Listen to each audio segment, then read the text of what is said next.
Welcome to the Chinese Lore Podcast, where I retell classic Chinese stories in English. This is a supplemental episode for Journey to the West.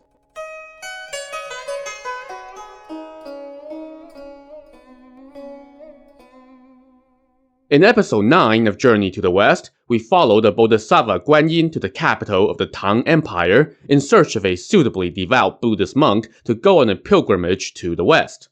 As luck would have it, the Tang Emperor had just convened a huge assembly of venerable monks from across his empire. At that point, the novel went into a multi-chapter digression about why the emperor did this.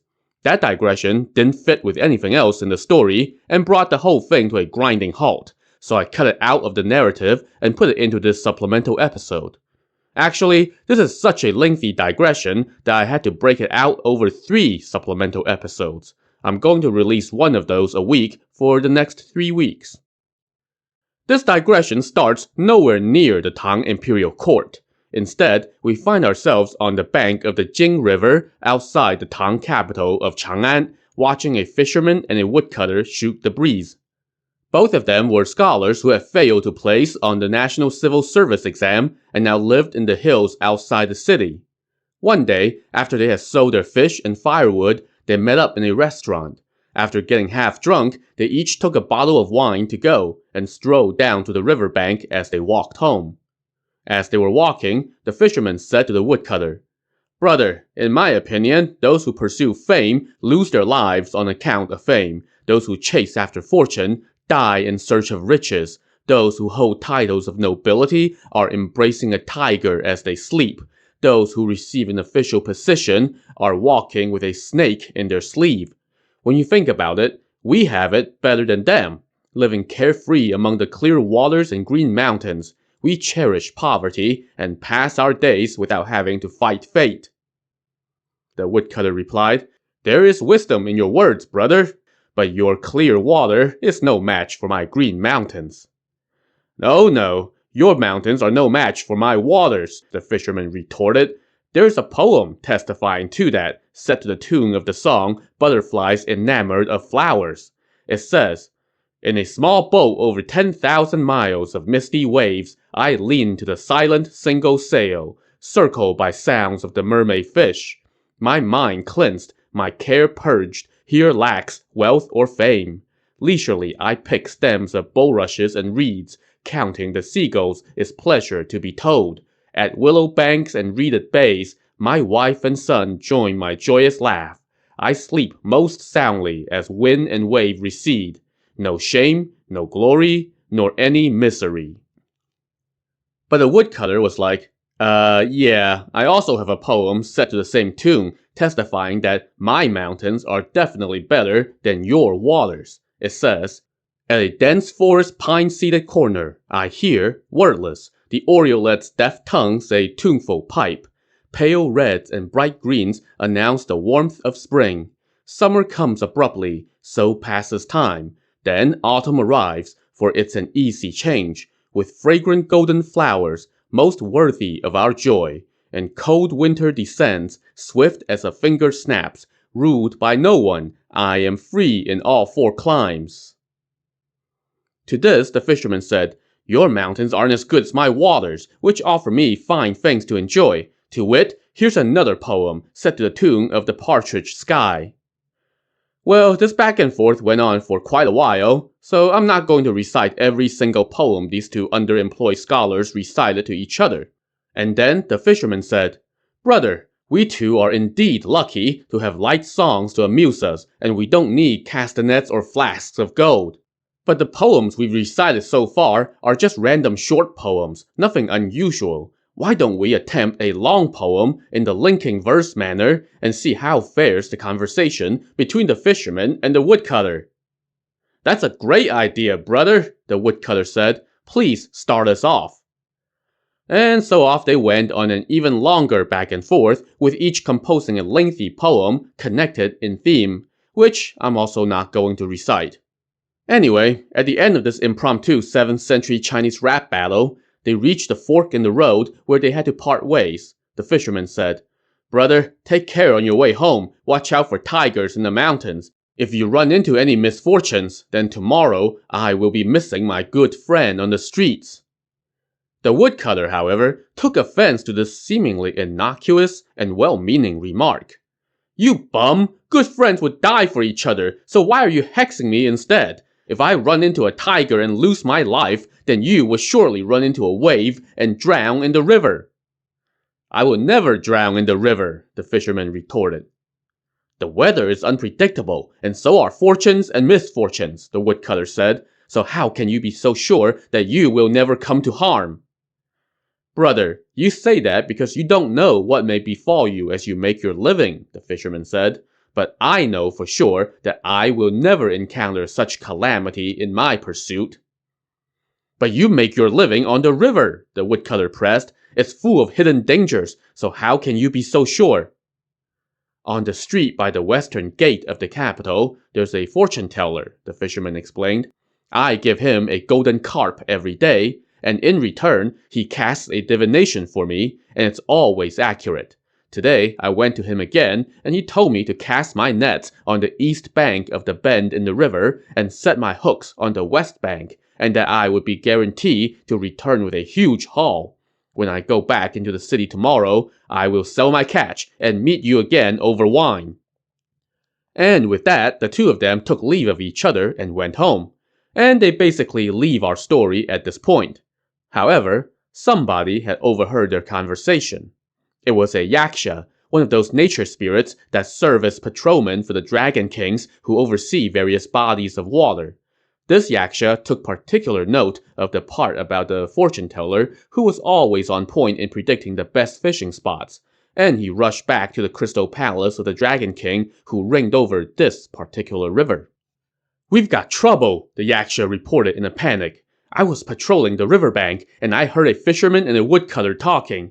When they parted ways, they mentioned something serious. That fisherman said that on the street by the western gate of the capital, there's a fortune-teller whose predictions are always accurate. The fisherman gives him a carp every day, and he casts a divination that ensures the fisherman always gets a bountiful haul. If they keep going like this, won't they hunt our aquatic brethren to extinction? Then how can we serve your highness?" The Dragon King was irate upon receiving this intel about unsustainable fishing practices happening in his river.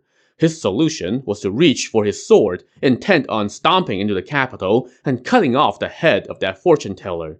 But then, his family and advisors all asked him to calm down. "Your Highness, please quell your anger," they said. "As the old saying goes, one must not put too much stock in hearsay.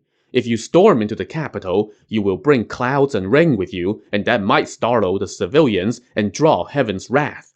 You have great powers of transformation.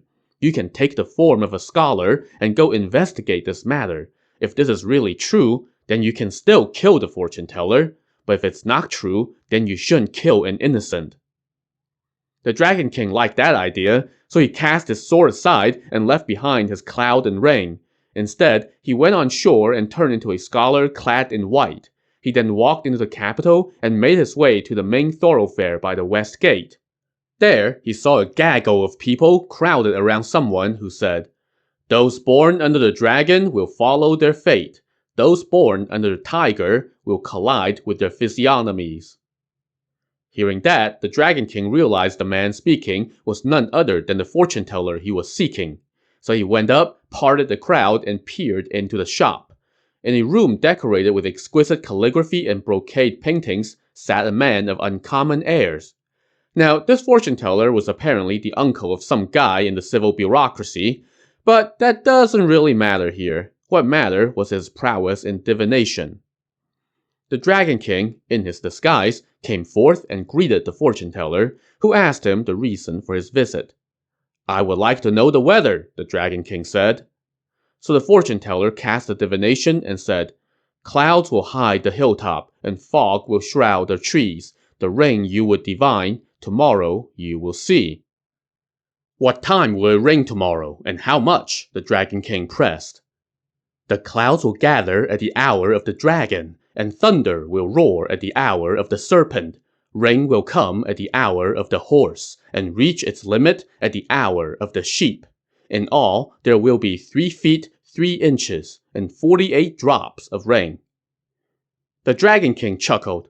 Don't kid around now. If you're right about the time and the amount, then I will give you 50 taels of gold. But if there isn't rain, or if it doesn't match your predicted time or amount, then I will come smash up your shop, tear down your sign, and kick you out of the capital, so that you won't be allowed to stay here and deceive the masses. Agreed, the fortune teller said without hesitation. Please come by after the rain tomorrow morning. The Dragon King took his leave and returned to his palace at the bottom of the river. His officials greeted him and asked how it went. He told them about the wager he had made with the fortune teller, and his officials all had a good laugh. You're in charge of the 8 rivers and the rain, so you're the only one who knows whether it will rain or not. How dare that guy spout such nonsense? He will lose the bet for sure. While they were all laughing, they suddenly heard a voice cry out from the sky. Dragon King of the Jing River, receive this decree. They looked up and saw a golden-robed guardian carrying an edict from the Jade Emperor. As the guardian approached the palace, the Dragon King hurriedly tidied up his outfit, lit incense, and received the edict. The guardian handed over the decree and left. The Dragon King opened the edict and read it, and his jaw hit the floor. The edict said, the overseer of the 8 rivers is hereby commanded to unleash thunder, lightning, and rain over the capital tomorrow morning. And what's more, the edict spelled out the exact time and amount of the rain, and they matched the fortune teller's prediction exactly. The Dragon King was scared out of his mind. After a long while, he finally snapped out of it and said, The mortal realm possesses such a divine man. He truly knows the secrets of heaven and earth. How can I not lose the wager? But his strategist said, My lord, no worries. It's not hard to beat him. I have a plan that will shut him up. All you have to do is make the rain come a little bit off from his predicted time and be a little bit less than his predicted amount. Then you will beat him for sure. And then you can go smash up his shop and send him packing. That put the Dragon King's mind at ease. The next day, he assembled the gods in charge of wind, thunder, cloud, and lightning and flew to the sky above the capital. But there, he waited until after the designated hour before unleashing the rain. And he cut it off after 3 feet and 40 drops. So he was 2 hours late and 3 inches and 8 drops short of the amount prescribed by heaven. But hey, it rained in the morning just like the decree said. What's a couple hours and a few inches?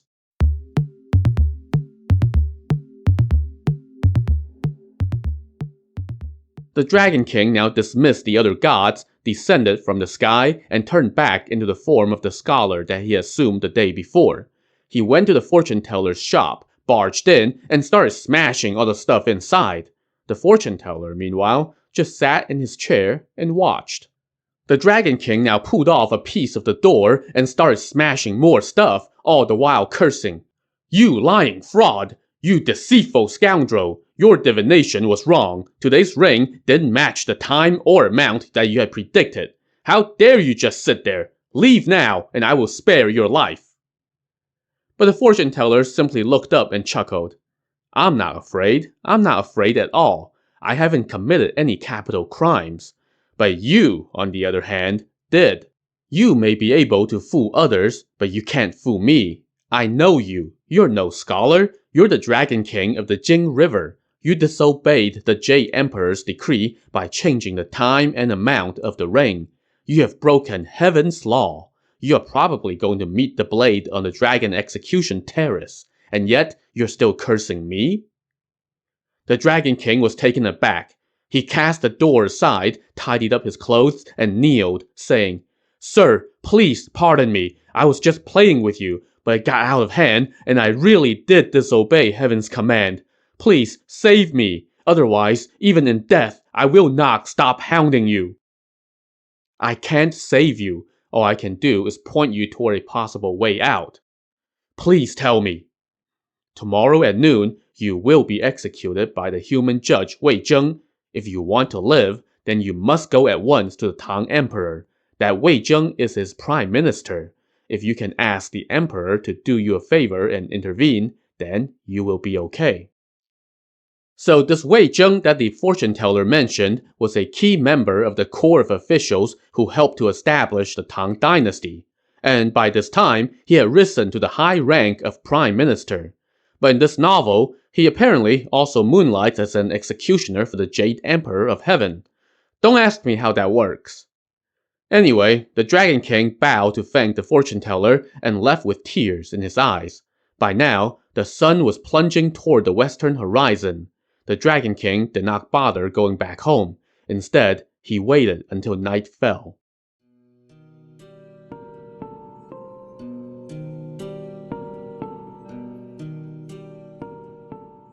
That night, in the palace, the emperor dozed off, and in his dreams, he started walking outside his palace. Suddenly, he saw a man approach and kneel, crying, "Your Highness, please save me!" "Who are you?" the emperor asked. "I will save you." "Your Highness is a real dragon, whereas I am a cursed one. I broke heaven's law and will be executed by your prime minister Wei Zheng, so I have come to beg you to save me." "Since Wei Zheng is the executioner, I can save you," the emperor said. "You may go." The Dragon King was ecstatic, so he thanked the emperor and left.